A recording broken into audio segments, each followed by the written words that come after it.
Good morning. On the injury note, the only injuries that's somewhat different from last time you guys heard from me is Stiggs. He'll be finishing up his protocol today, so he should be good. Justin has some knee soreness in practice on Wednesday. We limited him on Thursday, and today he'll be out. And there's a chance he's going to be out for the game. All right, and we'll see how he progresses as the going into next week, for him to be ready for that. So Brady Cook will be our backup quarterback, and we'll be ready to go. When it comes to the game, guys, our focus is going out there and winning the game. It doesn't matter if it's a division opponent, it doesn't matter who it is. Our focus is go win the game. That's how our players feel. That's how the coaches feel. We're excited about it. We look forward to it. And we're ready to go. All right, last day of prep. When it comes to us doing our situational things in practice, we get that knocked out, and we'll be ready to go. So any questions? So this was just for Justin. It was just something that popped up in practice? Yeah, popped up in practice on Wednesday. He felt sore. He wanted to go in practice on Thursday. We limited him Thursday. Then as we looked at it on Thursday, it's something that he wanted to get ready to rest it and make sure we get it right. What's your evaluation of Tua as a quarterback? I'm sure you faced him. Yeah. He's man. There's a number of things that I think that's pretty unique about that player, and I think the one thing that he does really, really well is his anticipation of where everybody's going to be at and being to get the ball out. It makes it hard for defensive backs to actually react to a lot of his throws.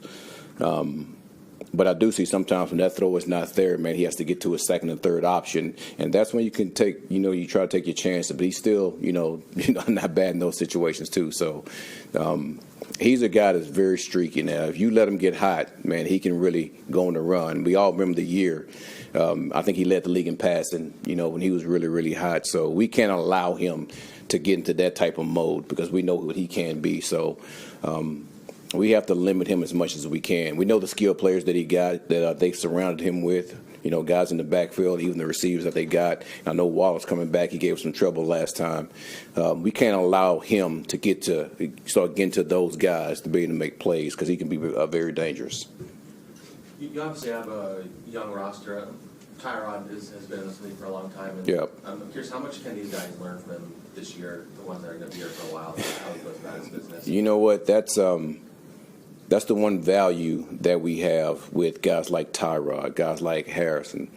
Those guys have been around so long, they've seen a lot that, our young guys could reach out to them at any given time and ask any kind of questions, get any type of advice from those guys, and just understand exactly how this league works. Once you really get a feel for how this league works, and I'm just talking about off-season, practice, all that, it really makes it easier for you to go about your business. So, and our young guys do a good job of that, really reaching out to those guys and try to learn as much as possible. And they're smart enough to do it. Why wouldn't you do it? You have two guys that's been around for a long time. You have to reach out to them. What have you seen from Cook throughout this whole, off-season?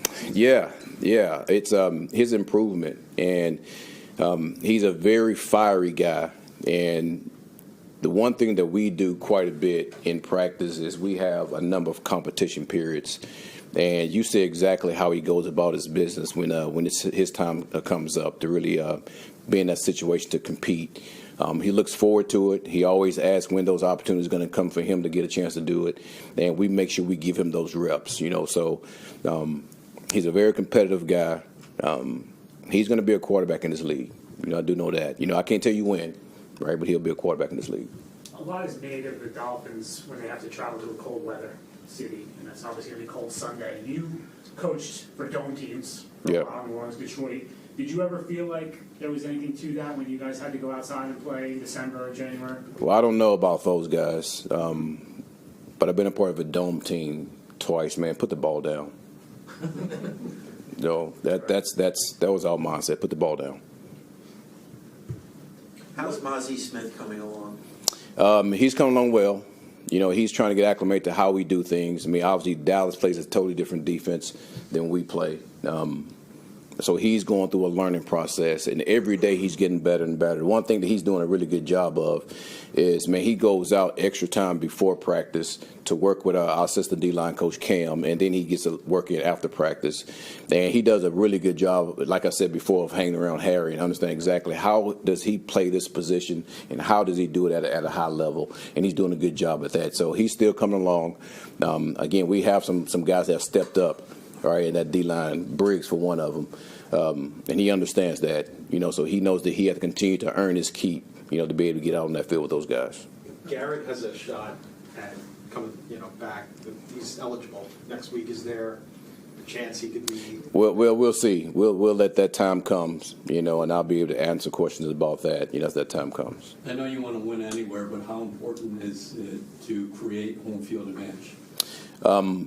That's always key. It really is. And to me, I always have the mindset of, listen, we want to win every game we can at home. Like, that has to be where, we get an advantage. And then on the road, you have to fight those games. And hopefully you come out on the other side of that, of winning more games. And as you continue to think like that and operate like that, obviously you come out with a good record. So our guys understand, man, let's protect our home field. And once we go away from our home field, let's make sure we fight those. It seems like when you're doing your post-game victory speeches, Uh-oh. It seems like the guys are starting to anticipate you saying, who wants to fly with them Jets? I'm curious, like, how fun has it been to make that kind of like the battle for these post-games? You know what? I didn't realize it was a thing. I just felt like saying something, and they came out, and that should be a thing, huh? It's not bad. It's not bad. It's not bad. I like it. I like it. You better get that trademark before the shirts get made. No, that's you. Yeah, that's you. Aaron, with the Nickelback situation, obviously you traded Carr, and now Yep. Brownlee's dealing with the hip. How much of a challenge is it for your defense to have to possibly play a third Nickelback? Well, that's why we have other guys that's giving reps at that also. So JC, he'll do a hell of a job with that. He's smart. He's instinctive. He's played a bunch of ball. I mean, obviously, his dad played a lot of ball, so he's well aware of what's going on when it comes to that. We have a number of other guys that actually played that position too. So we're confident of any guy that we put in that nickel position. With Aaron, how did he respond? I'm sure he wasn't happy last week being inactive. How has he responded this week? And does he have a shot this week to be up? Outstanding. He'll be up and ready to go. With Josh Myers. Yep. I think when you guys signed him, it was maybe a backup, competing with him, and he's ended up starting every game for you guys at ABT. What is he giving you on the offensive line? That's I like that question because I want to really talk about and really I talk about Tip with that too. But for him coming in and he understood exactly the situation, and man, between both of those guys, man, they welcome competition. And those are the type of guys you want on your team. They're not running from competition. They're not saying, I go somewhere else because listen, he wanted to be a part of what we were building. He came and he competed. It came down to the end.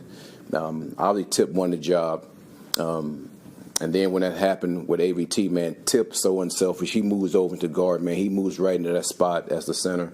He didn't complain. He didn't bitch into anything like that, man. He just did his job. And to have guys like that on your roster, man, you talking about a culture of the players that you want that really love ball and they don't love what ball can do for them. Like, those are the type of guys you want to build your team with. So I have a ton of respect for him. I love the way he go about his business.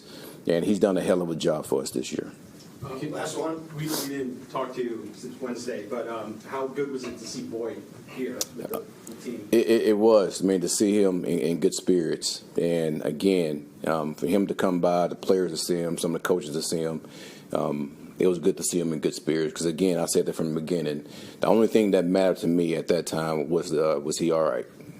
Thanks, everybody. All right. Thank you.